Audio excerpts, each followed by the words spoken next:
Kan 2 tahun karena kamu baru permulaan di Hong Kong. Padahal kamu lebih tegas loh. Saya nasihin gitu karena saya ibaratnya dulu saya pernah di Taiwan karena saya gagal di Thailand ya, jadi kan saya tahu punya pengalaman. Kakak saya dulu berhasil di Thailand, dia sampai 12 tahun. Karena di Hong Kong ini sekarang peraturannya kan berbeda semenjak ada corona. Saya ngomong lah sama dia baik-baik, tapi dia nggak dengerin, ya udah. Gagal akhirnya. Iya. Oke. Dan saya sangat heran sekali dengan kasus kamu, Mbak. Sekali lagi, kasus kamu ini bukan cuma kamu satu orang sebenarnya. Banyak orang yang sama. Tapi sebenarnya kesalahan kamu adalah kenapa kamu mengakuinya? Makanya saya bilang ke dia, walaupun dituduh aja kan, kalau diberani mati, pun, nah terserah gitu kan. Aku dan bilang, walaupun kamu dipukul pun, disuruh ngaku. Jangan ngaku, kamu gak nyuri saya. Dan ini kriminal, tau nggak di Hong Kong? Aku barusan bahas aja sama anak-anak, dan anak-anak banyak yang bilang itu kasus kriminal saya. Aku nggak kepikiran saat itu, Mbak. Bukan nggak kepikiran, saya nggak tahu. Terus dari gelagat majikan nggak ada sedikit pun mau ada laporan mau apa loh, Mbak. Katanya nggak mudeng. Gila sayang, saat orang tidak marah, saat orang tidak bergerak, saat orang tidak membicarakan apapun, itulah orang yang paling bahaya. Dia nggak ngomong apa-apa loh, Mbak. Bahkan aku nelpon agent saat itu ya, Mbak, kan aku minta pertolongan, Mbak, apa majikan saya nelpon, katanya kayak gitu. Iya, terus gimana saya langsung, Mbak, dia langsung mencak silat di telepon. Saat itu juga saya udah nggak karuan, Mbak, tambahan nggak ada dukungan lah. Dia udah memvonis saya, kamu kan mencuri, jadi saya nggak akan sedikit pun menolong kamu, saya nggak akan mencuri. Seorang pencuri sekeras-kerasnya, Mbak, di HP. Terus saya kan HP kan nggak bebas, Mbak, ning selorokan. Terus saya gak bisa ngubungi siapa-siapa. Majikan dibuntutin saya terus. Terus saya disuruh nulis lah, terus di situ kan saya nulis lapor. Bahkan polisi itu datang ya, Mbak, yang perempuan polisi itu nanyain saya, kalau memang kamu nyuri duitnya ada nggak ada ya weh, nggak apa-apa kalau nggak ada kamu. Tapi yang satu agen yang asli orang Hong Kong, dia ngomong, oh dia lo udah nulis. Dia sampai kayak giniin, nama goblok banget polisinya gituin saya, Mbak, sama polisi perempuannya. Polisi aja ngomong sampai goblok loh, Mbak. Terus dia tuh nyebut saya, terus ya kayak greget gitu, karena walaupun dia nuduh, walaupun kamu kan nggak ada, katanya nggak ada duitnya toh, Mbak, diperiksa semua nggak ada duitnya, nggak ada buktinya, tapi kan saya harus nulis 200, 500 jumlah iki 500, 5.000. Terus jalan majikanku sebentar. Sampai dituduh nyuri uang sampai 5.000. Dan Darmen nulis semuanya. Iya, terus di situ malah 7.600. Majikan mengadukan 7.000 sekian, sedangkan anak mengaku 5.000. Terus ning kantor polisi. Tahu nggak, Mbak, ini penjara sampean loh. Sampean ini nggak bisa ada. Terus di kantor polisi toh, Mbak. Terus yang laki yang ngurusin saya tuh loh, kamu nggak nyuri tapi kan harus ngomong nyuri. Terus majikan juga udah nulis semuanya kok, di sini juga nggak sama tulisannya, katanya kayak gitu. Aku tahu, soalnya kenapa? Ini loh, Mbak, sebenarnya masalah ini bukan masalah nyuri dan tidaknya. Kamu akan buang waktu nggak tahu berapa tahun. Kamu nggak akan selesai 3-6 bulan, tidak akan selesai. Kenapa? Majikanmu ngomong, kamu ngomong, majikanmu ngomong, kamu ngomong, sidang. Pertanyaannya, kamu akan bertahan berapa lama?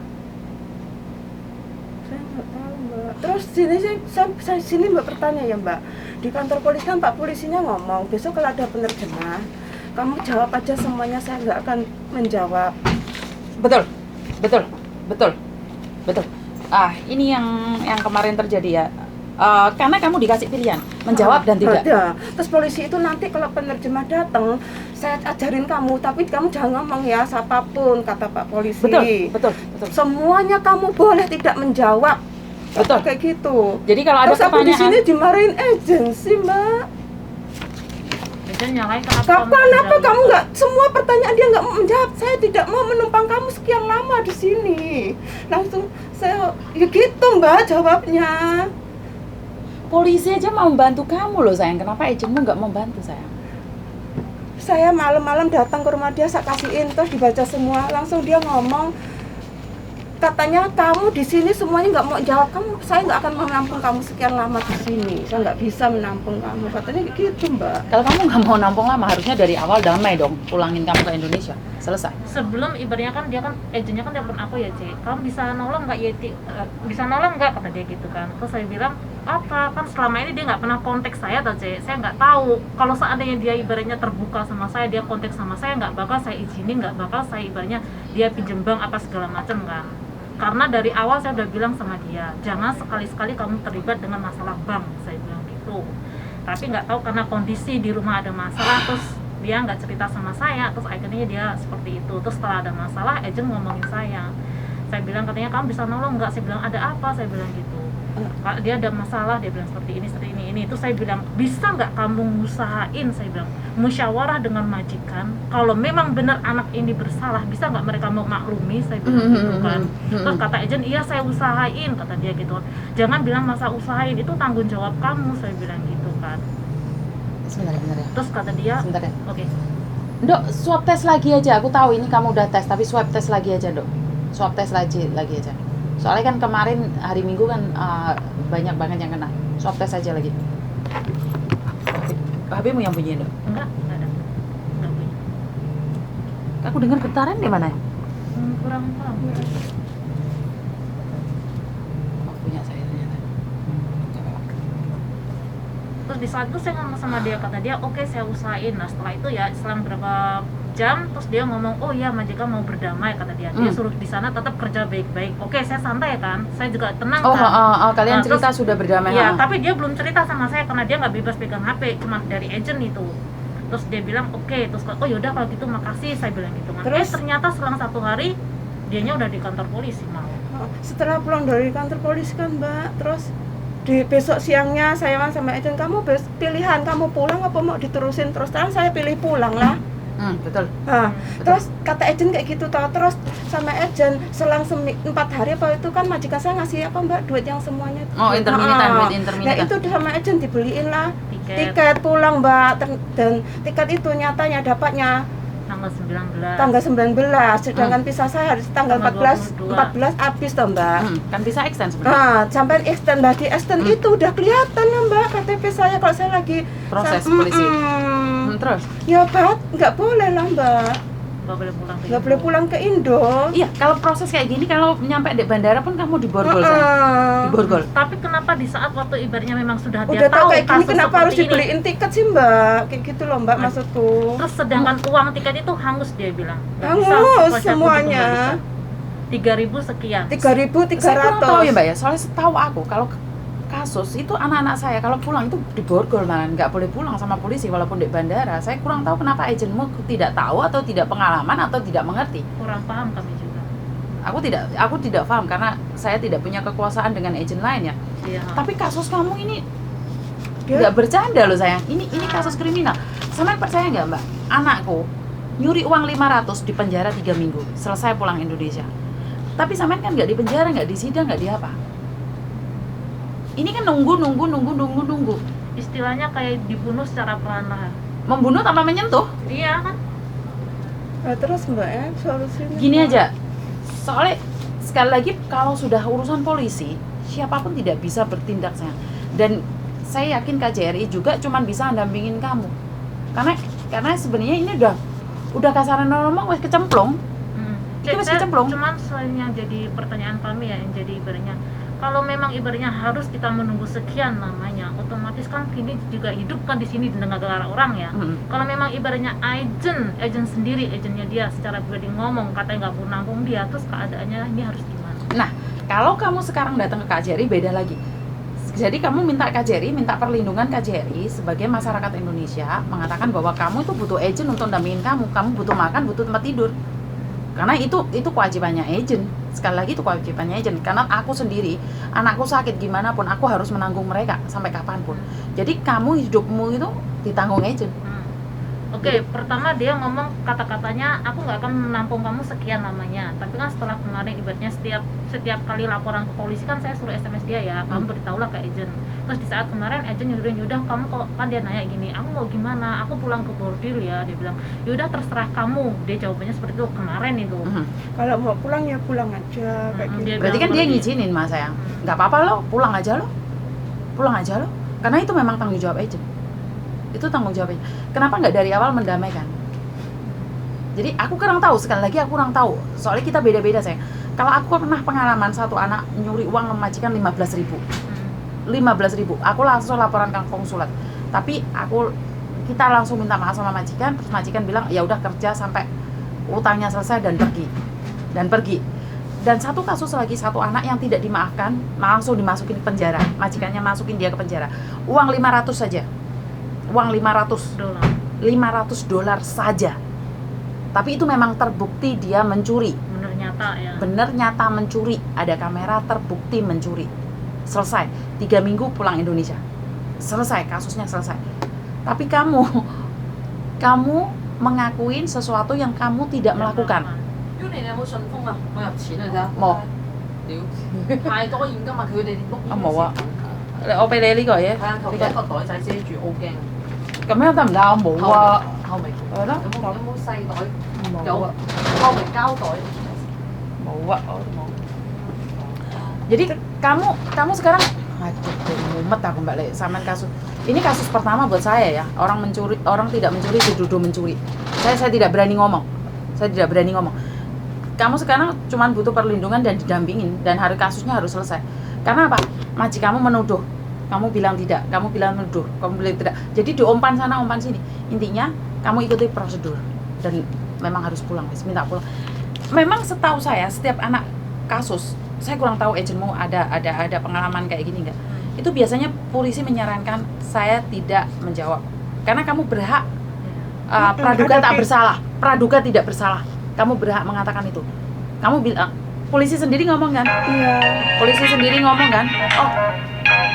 Om. Polisi sendiri nanti kalau ada penerjemah datang, kamu tak ajarin semua sama saya, ngomong kayak gitu kan Mbak. Terus kamu jangan pernah ngomong ya kalau saya ngajarin aku, nggak ada polisi seperti saya ngajarin kamu kayak gini. Iya. Terus semua yang saya nggak akan kasih pertanyaan kamu yang sulit apapun, pokoknya kamu berhak, saya tidak akan menjawab. Saya tidak akan menjawab semuanya. Iya. Terus penerjemah datang, terus saya berdebat begini, ya nggak apa-apa. Oh ya Mbak, kamu ada pilihan, kamu boleh kok, nggak Halo? boleh. Boleh, kayak gitu. Boleh, kamu tidak boleh menjawab, boleh. Jadi kamu nggak salah.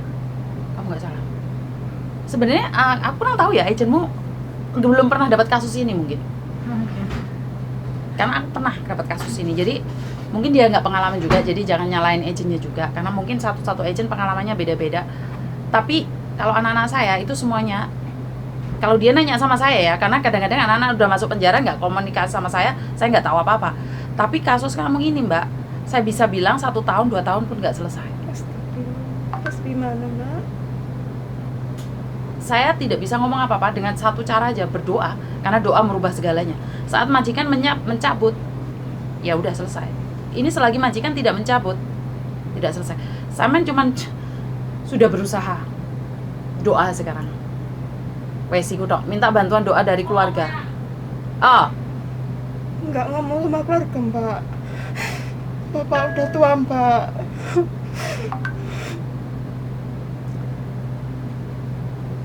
Karena gini Mbak, sama dengan pesawat helikopter, dia nggak akan bisa landing kalau tempatnya tidak bagus. Begitu juga dengan sampean. Jadi sampean mau nggak mau harus cerita sama keluarga dan minta maaf, minta bantuan doa dari Indonesia. Nggak pernah Bapak jantungan Mbak. Bapak udah tua Mbak, nggak berani saya. Apapun saya nggak berani Mbak, nggak ngomong. Dia udah nggak ngomong tapi sampean harus berdoa ya sayang. Sekarang gini sayang, doa 1 orang tidak didengar orang, doa 10 orang didengar Pak sayang. Kamu percaya dengan itu Dok? Paham nggak maksudku? Minta doa, gitu. Kamu orang Islam kan? Ada yang namanya ngaji itu kan? Doa sholawat bareng itu kan? Minta doa sama orang. Aku percaya doa merubah segalanya. Kalau kita sudah berusaha, tinggal doanya kita. Sampai percaya doa 1 orang tidak didengar, doa 100 orang didengar Mbak. Karena aku tidak bisa. Ini cuma mendoakan agar majikanmu mencabut kasusmu.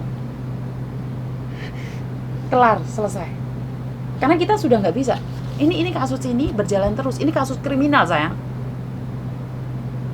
Ini kasus kriminal. Nggak ada jalan sama minta maaf ke sana, nggak bisa, Mbak. Kamu minta maaf kalau dia nggak mencabut? Siapa yang bisa memaafkan?